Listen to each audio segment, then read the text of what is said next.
So glad you're able to join us here on this Thursday, and today we're going to go back into the Old Testament in 1 Samuel to see a real example of how to navigate some things that are really disappointing.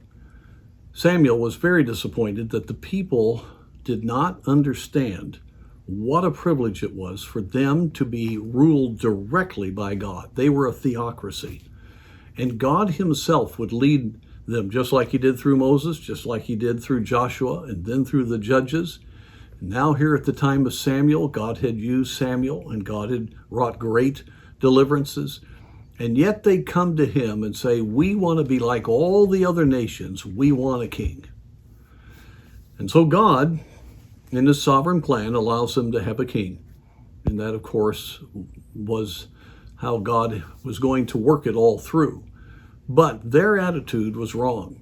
And Samuel teaches them that. And in fact, in 1 Samuel chapter 12, God sends a great rain and destroys their crops to help them realize that in a moment, God could take away the security that they would have with a king. And they fall down before the Lord. And Samuel continues to encourage them not to turn after vain things, but to trust the Lord. But in the middle of this, he makes this very personal comment that really is the key to being someone who has influence in other people's lives. Verse 23 of chapter 12.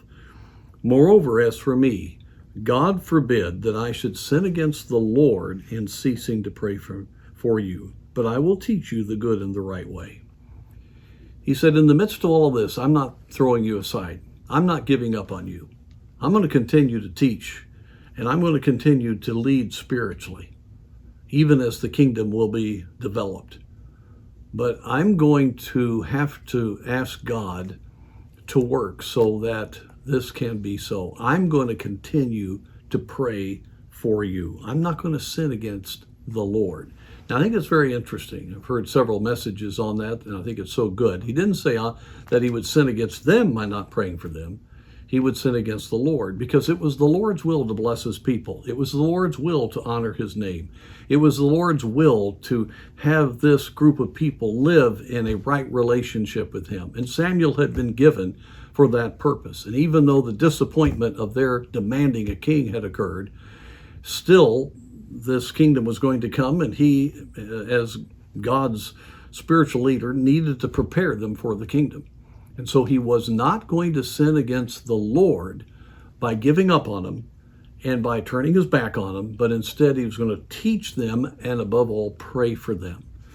And folks, one thing we've got to be very careful of, in a wicked culture, we can't just say, oh well, and just isolate ourselves and try to hold on to the end. No, we will sin against the Lord if we don't pray for this culture that desperately needs the Lord. People today are just doing what people do, sinful people. And so it's very important for us to have that kind of a heart as we are grieved about what we see. We must not cave in and quit. We've got to do exactly what Samuel did. He kept right on going, and he prayed and asked God to work, and he taught them. And as a result, there were enough people that went through the time of Saul into David that the kingdom could be established. And may God give us that kind of heart that we don't want to sin against our Lord by not praying for those that he loves.